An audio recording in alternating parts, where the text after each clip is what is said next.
राजधानी दिल्ली के पहलतपुर थाना इलाके से एक ऐसी क्रूरता की खबर सामने आ रही है जहां पर दो दोस्तों में आपसी बहस होती है और बहस इतनी ज़्यादा हो जाती है कि एक दूसरे के दुश्मन बन जाते हैं और इसी बीच एक जो युवक है वो दूसरे दोस्त की हत्या कर देता है। दरअसल ये पूरा मामला पहलतपुर थाना क्षेत्र इलाके का है जहाँ पर एक इरशाद उर्फ गुड्डू नाम का युवक और एक फारूक नाम का युवक है, वो दोनों इसी घर के अंदर रहा करते थे। बीते दिन की घटना है जहाँ पर ये दोनों जो सेटरिंग का काम किया करते थे, यानी कि जो घरों पर घर बनते थे उस पर जो कंस्ट्रक्शन का काम किया करते थे। और बीते दिन कुछ ऐसा झगड़ा हुआ था कि यहाँ पर पहले उसको गोलियों से उसको भूंस दिया जाता है और उसके बाद इतना उसका जो मन भर नहीं भरा होता तो उसके बाद उसको एक जो किसी नुकीली चीज़ से उसके धारदार हथियार से उसके गला काट दिया जाता है। ये वही घर है, हालांकि यहाँ पे ताला लगा है। यहाँ पे हम थोड़ा अंदर की तस्वीर दिखाने की कोशिश करेंगे। कैमरा पर्सन से गुजारिश रहेगा थोड़ा सा अंदर आके दिखाइए। देखिए यही वो ये जो कमरा है जहाँ पर फारूक और जो इरशाद दोनों रहा करते थे, जहाँ पे अभी आप देख सकते हैं कि पुलिस के द्वारा यहाँ पर ब्लड स्पॉट के जो निशान है वो भी यहाँ पे लगे हैं और बताया जा रहा है कि एक के बाद एक 11 राउंड यहाँ पे फायर किए थे।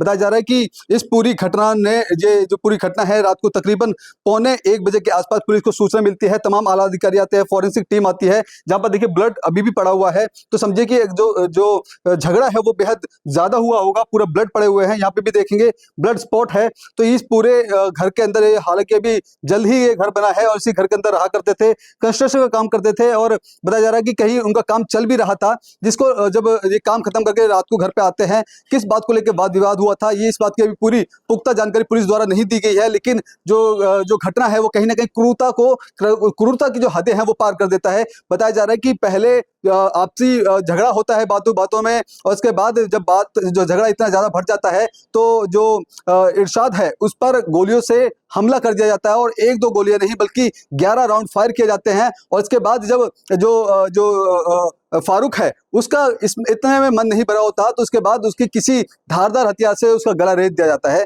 लेकिन कहीं ना कहीं अब इलाके में पूरा जो है कह सकते हैं दहशत का माहौल है, क्योंकि बताया जा रहा है ये दोनों फारूक और इरशाद बीते कुछ 4 से 5 दिन पहले ही इस घर के अंदर शिफ्ट हुए थे। बताया जा रहा है कि आसपास ही इनका कोई काम चल रहा था। कमरे दिखा दीजिए, ये 2-3 कमरे हैं जहाँ पर ये पूरा रहा करते थे। यहाँ पे इनका सामान भी आप देखेंगे तो सामान भी यहाँ पर जो फर्श काटने वाली जो मशीन है वो पड़ा है, हथौड़ा पड़ा है। इसके अलावा यहाँ पे भी आप सामान देखेंगे, यहाँ पे वायर पड़े हैं। तो इनका जो काम है वो कंस्ट्रक्शन का चलता था, वो कंस्ट्रक्शन का काम करते थे। लेकिन बीती रात ऐसा क्या होता है, हालांकि इस बात की पुलिस जो पूरी जांच में जुटी है, क्या होता है इसकी बात की जानकारी नहीं है। लेकिन कहीं ना कहीं इस पूरी घटना ने इलाके में दहशत मचा दी है, क्योंकि इसी कमरे में बताया जा रहा है कि आप बिस्तर देख रहे होंगे, इसी कमरे से झगड़ा शुरुआत हुई होगी और यहीं से बताया जा रहा है कि जो राउंड फायर है वो किए जाते थे। इसके बाद जो इरशाद था वो यहाँ से भागने की कोशिश कर रहा था और ये गेट आप देखेंगे, गेट जो लॉक था और ये छोटा सा आप जो देख रहे हैं ये थोड़ा सा झरोका टाइप का है, यहाँ से शायद वो निकलने में कामयाब नहीं रहा होगा, इसलिए अपनी जान बचाने के लिए पीछे भागा होगा। पीछे भागते के साथ ही जब वो उसका जो ब्लड स्पॉट यहाँ से पूरा बिखरता हुआ, यहाँ पे भी ब्लड स्पॉट पड़े हुए थे, इसके बाद यहाँ से भागते भागते आता है और यहाँ पे उस पर ताबड़तोड़ फायरिंग कर दी जाती है। फायरिंग करने के बाद जब वो अपने होश जो खो बैठता है और यहाँ पे गिर जाता होगा, तो देखिए यहाँ पे भी बोर्ड यहाँ ये जो फायर जो बुलेट है, बुलेट के निशान है, यहाँ पे ब्लड स्पॉट भी है यहाँ पे।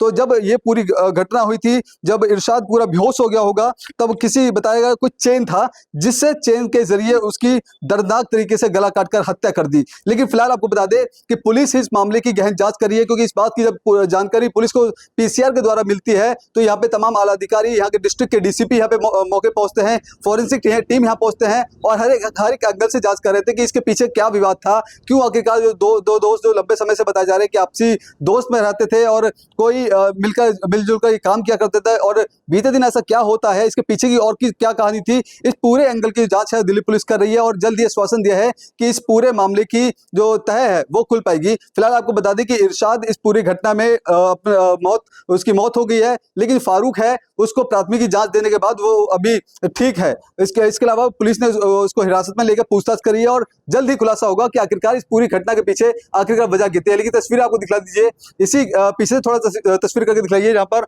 अब यही पूरा जो घर है, इसी घर में रहा करते थे। जो स्थानीय लोग हैं उनका साफ तौर पे ये भी कहना है कि ये 4 से 5 दिन पहले यहाँ पर शिफ्ट हुए थे, यहाँ पर रहा करते थे और रहने के बाद यहाँ पर बीते दिन क्या कुछ घटना होती है वो भी दिखाएंगे। एक बार तस्वीरें बाहर से भी दिखा देंगे। देखिए यही वो गेट है, यहाँ से शायद ये पूरी घटना हुई होगी, तो यहाँ से शायद वो अपने आपको भागने में या फिर निकलने में नाकामयाब रहा होगा और उसी के चलते ये पूरी घटना अंदर ही हो जाती है। और इसके बाद अब आपको ये भी बता दें कि पुलिस हर एक एंगल से जांच कर रही है कि इसके पीछे का कोई आपसी विवाद तो नहीं था, इसके पीछे कोई किसी और की दुश्मनी तो नहीं थी। हर एक एंगल से पुलिस जांच कर रही है और जल्द ही इस पूरी घटना के पीछे वजह क्या है उसका पर्दाफाश होगा। कैमरा पर्सन कमलेश कुमार के साथ मैं संदेश सक्सेना, पंजाब केसरी.com दिल्ली।